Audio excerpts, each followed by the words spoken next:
एक कप रव्यापासून आज आपण टोपलीभर कुरकुरीत पाणीपुरीच्या पुऱ्या करणार आहोत आणि या पुऱ्यांसोबत मस्त असं हे मसालेदार चटकदार पाणी आणि सोबत रगडा. हो, तर आज आपण या पुऱ्या पण घरीच करणार आहोत.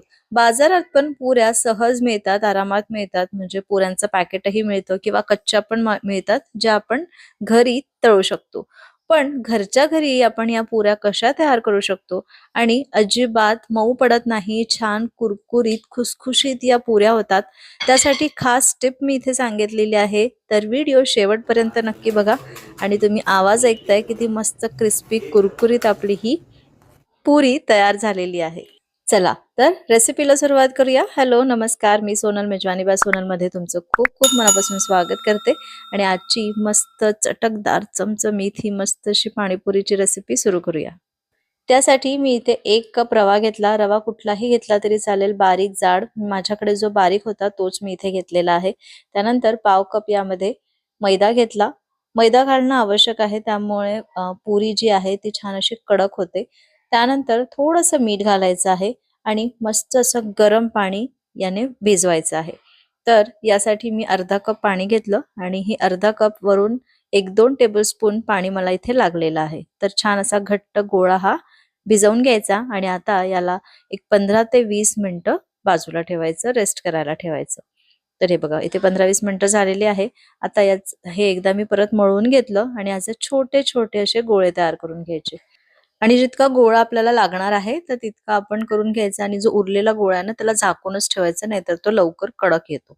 तर हे बघा या पद्धतीने मी अगदी छोटे छोटे याचे पहिले तुकडे करून घेते, त्यानंतर याला गोल असा आकार देते.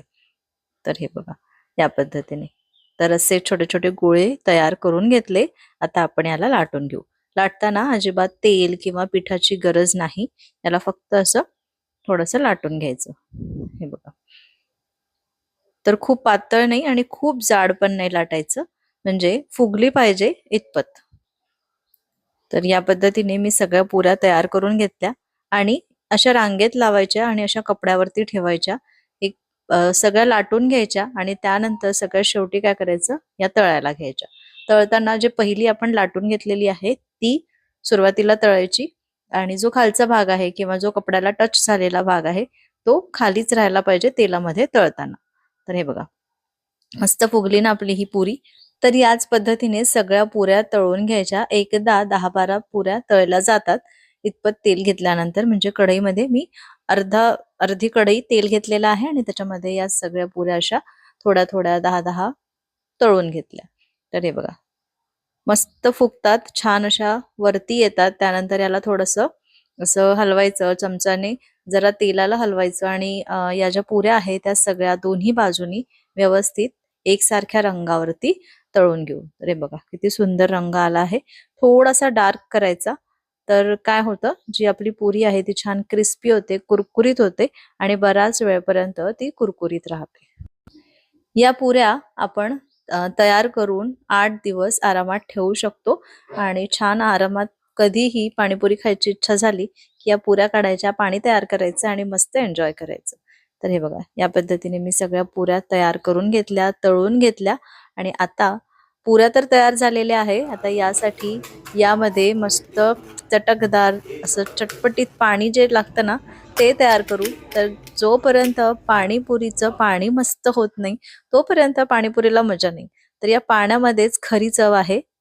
तर त्यासाठी मी मिक्सरच्या पॉटमध्ये भरपूर कोथिंबीर घेतली. 1.5 कप वगैरे कोथिंबीर असेल. त्यानंतर अर्धा कप मी इथे किंवा त्याच्या निम्म इतका पुदिना घेतला आहे. 2 मिरच्या घेतल्या. थोडंसं आलं आणि थोडंसं लसूण पण घेतलेलं आहे. याने पाणीपुरीच्या पाण्याला खूप छान चव येते. नक्की टाका.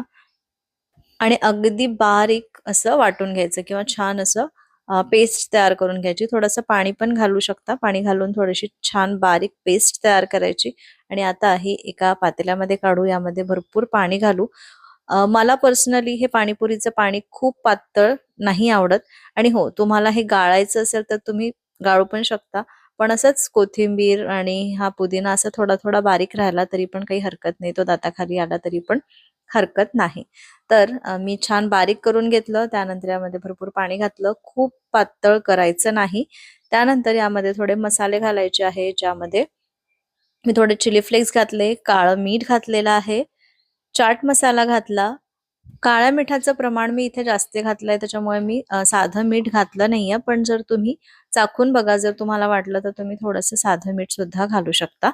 त्यानंतर इथे मी आमचूर पावडर घातली आणि थोडासा पाणीपुरी मसाला सुद्धा घातलेला आहे, जे मी इथे दाखवलेलं नाही. त्यानंतर माझ्याकडे चिंचेची गोड चटणी तयार असते, तर ती मी यामध्ये घातली. पाव कप वगैरे घातली आहे आणि हे छान मिक्स करू. थोडेसे मी लिंबाचे तुकडे असे घालून घेतले, स्लाइसेस यामध्ये घातले आणि बर्फ घालायचा आहे. छान थंडगार हे पाणी एन्जॉय करायचं. तर आपलं पाणीपुरीचं पाणी तयार झालेलं आहे. आता मस्त असा रगडा तयार करू. त्यासाठी मी 4 मीडियम साईजचे बटाटे उकळून घेतले आणि त्याचे साल काढून असे मॅश करून घेतलेले आहे. आता यामध्ये चवीपुरतं मीठ घालायचं, थोडंसं तिखट घातलेलं आहे, धणे जिरे पूड घातली, थोडा चाट मसाला घातला. सगळ्यांचं प्रमाण मी डिस्क्रिप्शन बॉक्समध्ये दिलेलं आहे. इथे सगळं मी अर्धा चमचा घातलेला आहे. 3-4 चमचे यामध्ये मी चिंचेची चटणी सुद्धा घातली आहे. त्यानंतर असा कांदा पण यामध्येच घालायचा आहे आणि तुमच्याकडे उकळलेले चणे असेल ना, तर ते पण यामध्ये घालायचे. मला चणे पण घालायचे होते, पण मी चणे भिजत घालायचं विसरले, तर मी ते घातले नाही. चणे भिजत घालायचे, त्याला मीठ घालून छान उकळून घ्यायचे सॉफ्ट असे आणि ते पण यामध्ये तुम्ही घालू शकता.